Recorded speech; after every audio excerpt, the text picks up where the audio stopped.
What's poppin', people? It's Dante. This morning I'm thinking about focal length in street photography, the philosophy behind choosing the right lens. And so I don't believe that there's a right lens. I think that ultimately, when it comes down to it, with my philosophy around focal length, which is maybe strange and sounds weird, focal length doesn't matter.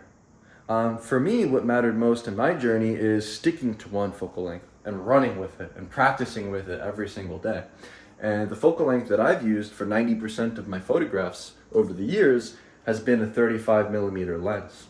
And when I look back at my journey, starting with the Ricoh Giro 2 and a 28 millimeter lens and transitioning to a 35 millimeter lens was a very simple switch as I began to travel and explore the world. It was a very natural progression where I wanted to have a more versatile lens, and the 35 was the lens of choice.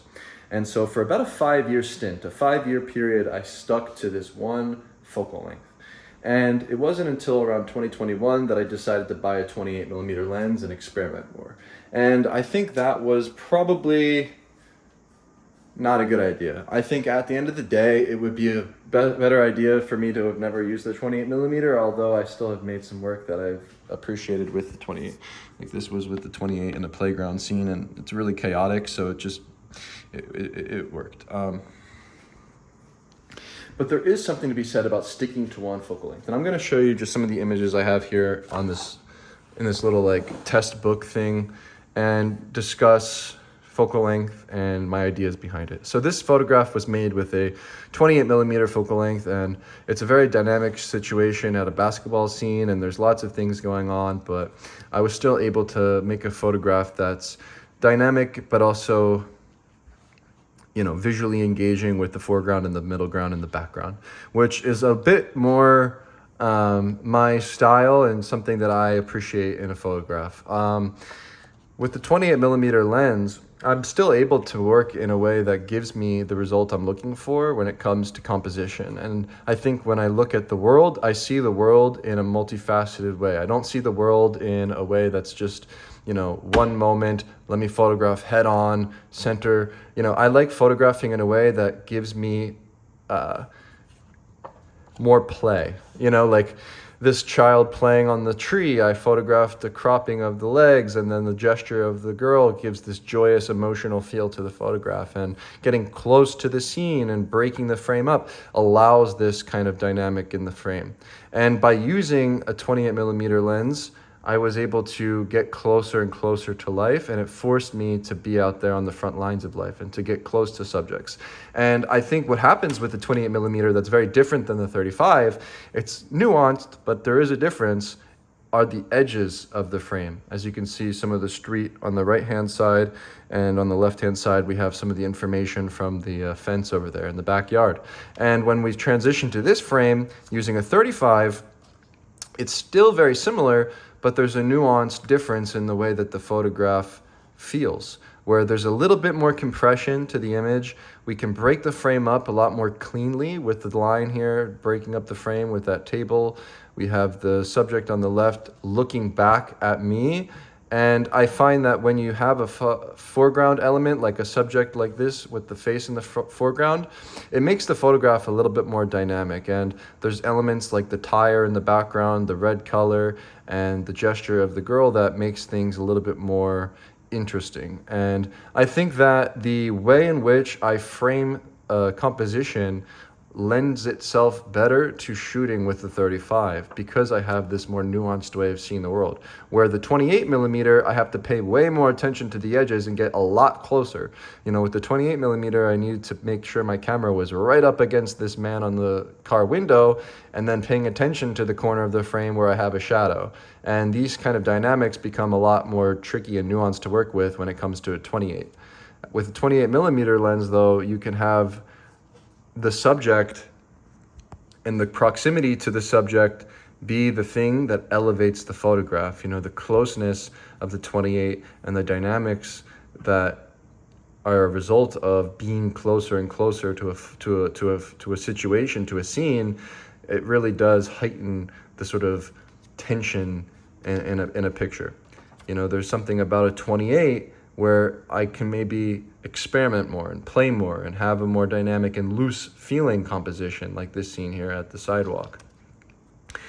And it's possible still to make layered compositions like this photograph here with a 28 millimeter lens. You know, I can still break a frame up and have lots of dynamics going on. It's just going to require a lot more nuance, and I think that, yeah, that's fine.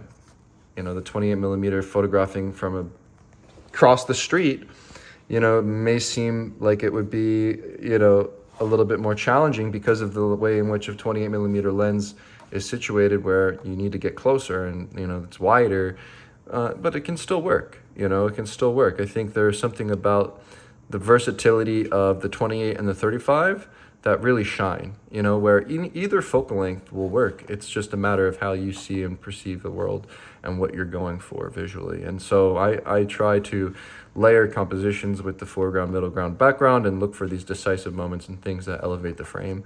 And that's why I prefer these wider focal lengths. You know, with the 35, you can simplify. And I think that's one of the highlights of using a 35. You know, when you use a 35 like this, and you have two subjects, it really does simplify the frame. You know, because the compression of the lens and the way that it frames things sort of just naturally within the focal length choice, it lends itself well for scenes like this, where you can kind of dabble in between the sort of realm of street and documentary style photography, where you can engage at a scene and maybe have permission to make a photograph that kind of blends together this way of photographing, where it almost feels like a portrait, sort of candid. There's a different sort of dynamic that you can get with a 35 as opposed to a 28, where the 28 is going to be a lot wonkier. There's going to be a lot more going on in the edges. And so we get to the West Bank here, where I have photos with exclusively a 35.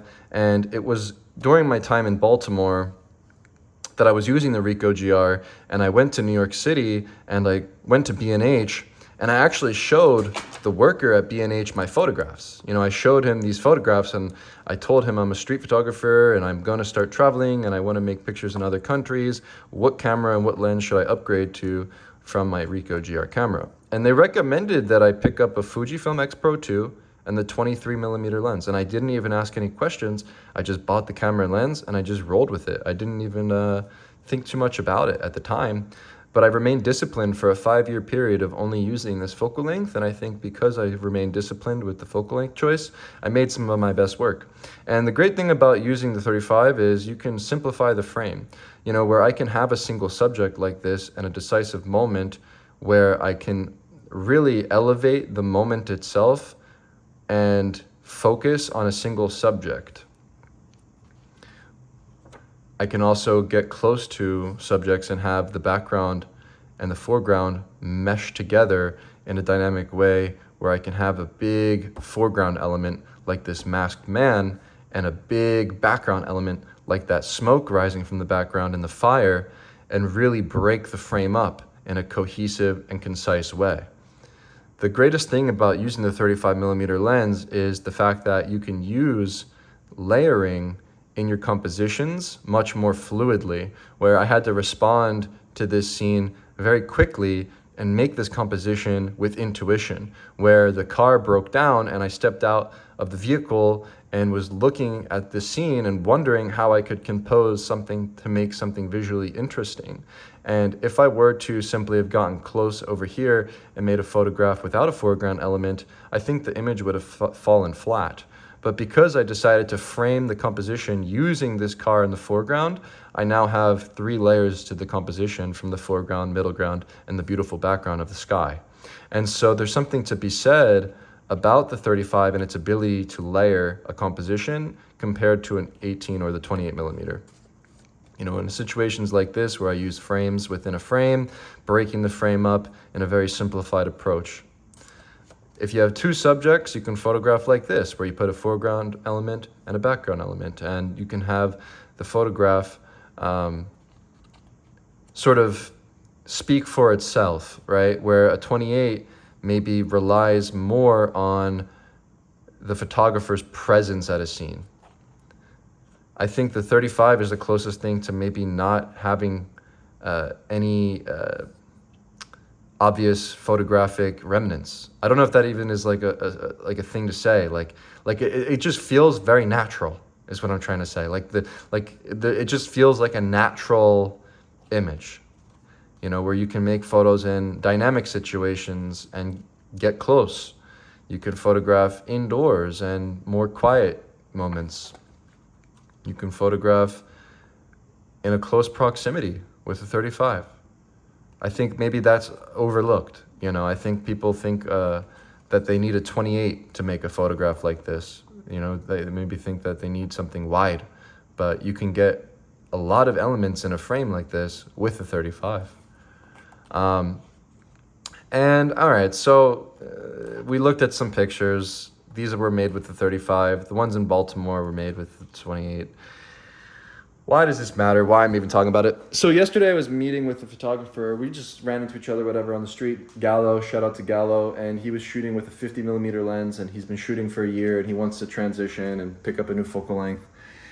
And he was experimenting with the wide angle 28 millimeter and had somebody let him borrow it and was using the camera or whatever. And my advice after speaking with this photographer was to just get the 35, or the 23 f2 for the Fujifilm. Because if you're the type of photographer who wants to go in between working maybe in a more photojournalist setting, doing portraiture, doing assignment work, and practicing street photography, the most versatile lens for any situation is the 35. And I think that would lend itself well for anybody who's getting started with an interchangeable lens camera system. I always recommend to people to actually just stick with the 35 because it's so versatile. You can photograph in a number of situations and make visually coherent compositions that are also emotionally impactful because of the proximity that you can get to a subject. Where the 35 allows you to get close to life and to photograph scenes like this that are, at a close proximity, but also emotionally engaging, visually compelling with the composition that you can make. It's like there's a nuance to the 35 where you can get close, you can stay back. It's just the perfect in between. This is such a terrible explanation. I really don't like focal length talk because what I've realized is at the end of the day, the focal length choice, and this is the conclusion, let's just wrap this up because I don't know what I'm talking about at this point. The conclusion is your focal length choice doesn't really matter, man. As long as you stay dedicated to using one camera, one lens, I believe that this will improve your photography.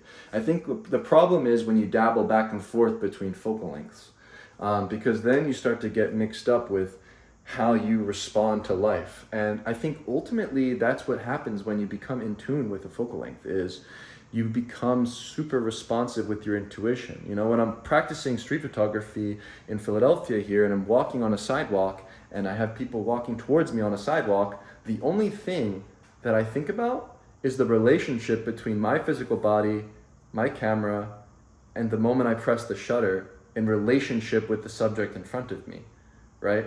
When I go on the street, I'm not thinking to myself, oh, I'm using a 40 millimeter lens. There's more compression and, the composition is going to be like this, blah, blah, blah. I'm literally just positioning my body and my camera at the right time in the right location in relationship to the subject. I'm not thinking in my head, is it a wide or is it tight? I'm just so in tune with the focal length that I don't need to think about these things. I just respond with my intuition. And I think that's what happens after a long period of time of practicing with the same camera and the same lens is you become so in tune with the gear that you don't think about it at all. And so that's always my bit of advice is to just pick one focal length and run with it. It's good to experiment early on to see what you prefer, but eventually you want to just stay dedicated to one focal length. And so my current setup is the Ricoh GR. And so I have the Ricoh GR3X and the Ricoh GR3. The Ricoh GR3X is a 40 millimeter lens.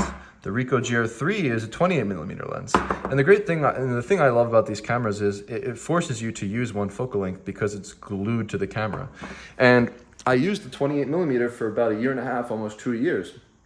Now I'm transitioning to using the 40 millimeter in the summertime. I've been using it for many months now, honestly. I've been using it for a while. And I'm completely in tune with the 40 millimeter right now. And it only took me about a few days of adjusting between using the 28 and the 40. And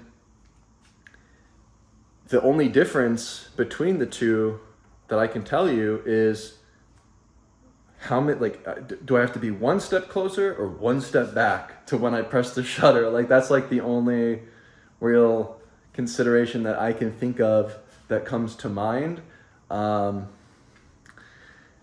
And yeah, I look forward to just sticking to the 40 millimeter for the next year. And, I'm experimenting back and forth for a year or at a time now. And I think that I've come to this point where, focal length, at the end of the day, it doesn't matter. But even in my daily practice, I do stay disciplined. Like, for instance, I'm not going to one day take the 28 millimeter out.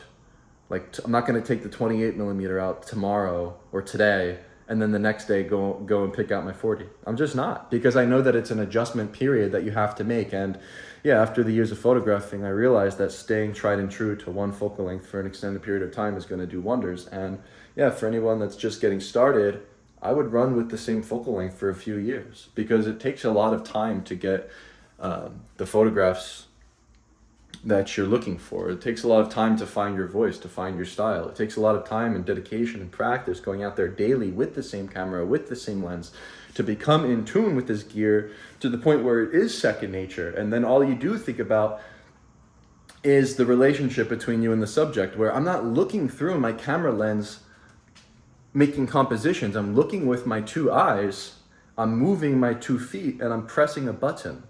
The composition is in the way that you perceive the world, right? And it comes through your intuition, truly, and where you position your body. And so as long as you realize that, well, then doesn't it make most sense to just use one focal length?